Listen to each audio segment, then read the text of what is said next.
লন্ডনে উপহারের ফ্ল্যাট নিয়ে চাপের মুখে পড়েছেন যুক্তরাজ্যের অর্থ ও নগর বিষয়ক মন্ত্রী টিউলিপ সিদ্দিক। ৭ জানুয়ারি সরকারি সফরে চীন যাওয়ার কথা ছিল টিউলিপের, তবে সেখানে তাকে যেতে দেওয়া হয়নি। এর পরিবর্তে যুক্তরাজ্যে থেকে তদন্তের মুখোমুখি হতে বলা হয়েছে টিউলিপকে।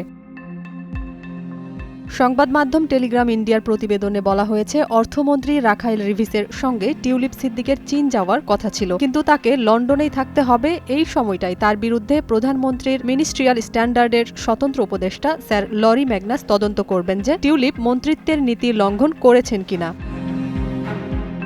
টিউলিপ সিদ্দিকের বিরুদ্ধে ফ্ল্যাটের তথ্য গোপন করা ছাড়াও বাংলাদেশের রূপপুর পারমাণবিক বিদ্যুৎ প্রকল্প থেকে ৩.৯ বিলিয়ন পাউন্ড আত্মসাতের অভিযোগ আছে। তার খালা সাবেক প্রধানমন্ত্রী শেখ হাসিনার সঙ্গে যোগ সাজশ করে তিনি অর্থ আত্মসাৎ করেন বলে দাবি করা হচ্ছে। টেলিগ্রাফ ইন্ডিয়া বলছে, লন্ডনের ফ্ল্যাটের বিষয়টি প্রকাশের পর টিউলিপের উপর বেশ চাপ সৃষ্টি হয়েছে এবং পদত্যাগের দাবিও জোরালো হচ্ছে। এতে তিনি মন্ত্রিত্ব ছাড়তে বাধ্য হতে পারেন। এ ব্যাপারে যুক্তরাজ্যের ছায়া স্বরাষ্ট্রমন্ত্রী ক্রিস ফিলিপ বলেছেন, কিভাবে সম্পদ গড়েছেন সেটি টিউলিপের এখনই প্রকাশ করার সময়। তার খালার করা দুর্নীতি থেকে এই সম্পদের কোনো কিছু এসেছে কিনা সেটি তদন্ত করা উচিত। এরই মধ্যে জানা গেছে, টিউলিপের ভাই রাদওয়ান মুজিব সিদ্দিক ও বোন আজমিনা সিদ্দিক এমন একটি রাজনৈতিক থিঙ্ক ট্যাঙ্কের সঙ্গে যুক্ত, যাদের বিরুদ্ধে মিথ্যা প্রোপাগান্ডা চালানোর অভিযোগ উঠেছে। টিউলিপের ভাই বোন দুজনেই বাংলাদেশে আওয়ামী লীগ পরিচালিত think tank centre for research and information CRI এর ট্রাস্টি ছিলেন বলে জানা গেছে। রাদওয়ান একই সঙ্গে CRI এর ম্যাগাজিন হোয়াইট বোর্ডের সম্পাদক হিসেবেও দায়িত্ব পালন করছেন।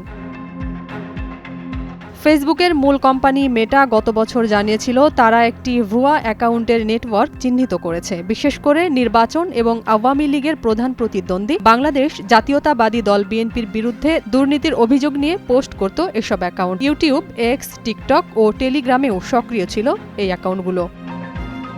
মেটার সমন্বিত প্রতারণামূলক আচরণ নীতিমালা লঙ্ঘন করার জন্য 50টি ফেসবুক অ্যাকাউন্ট বন্ধ করে দিয়েছিল প্রতিষ্ঠানটি। মেটার প্রতিবেদনে বলা হয়, যদিও সংশ্লিষ্টরা তাদের পরিচয় এবং নিজেদের মধ্যে সমন্বয় থাকার বিষয়টি লুকানোর চেষ্টা করেছিলেন, তবে মেটার তদন্তে আওয়ামী লীগ সংশ্লিষ্ট ব্যক্তি এবং সেন্টার ফর রিসার্চ অ্যান্ড ইনফরমেশনের মধ্যে সংযোগ থাকার প্রমাণ মিলেছে। যুক্তরাজ্যের অর্থ ও নগর বিষয়ক মন্ত্রী হিসেবে অর্থনৈতিক বাজারের দুর্নীতি অনুসন্ধানের দায়িত্বে থেকে এরই মধ্যে টিউলিপ নিজেই দুর্নীতির অভিযোগের মুখে পড়েছেন। অন্যদিকে তার ভাই বোনের বিরুদ্ধেও অভিযোগ আসতে শুরু করেছে। অনেকেই বলছেন, পুরো পরিবারই দুর্নীতির সাথে সম্পৃক্ত। কনজারভেটিভ এমপি বব ব্ল্যাকম্যান বলেছেন, সম্পত্তি সংক্রান্ত এই লেনদেন নিয়ে টিউলিপ সিদ্দিককে অবস্থান পরিষ্কার করতে হবে এবং প্রথমে যা বলা হয়েছিল তার কারণ ব্যাখ্যা করতে হবে, তা না হলে তার মন্ত্রী থাকা মোটেই গ্রহণযোগ্য নয়। নাজিয়াত রুনা, নয়া দিগন্ত।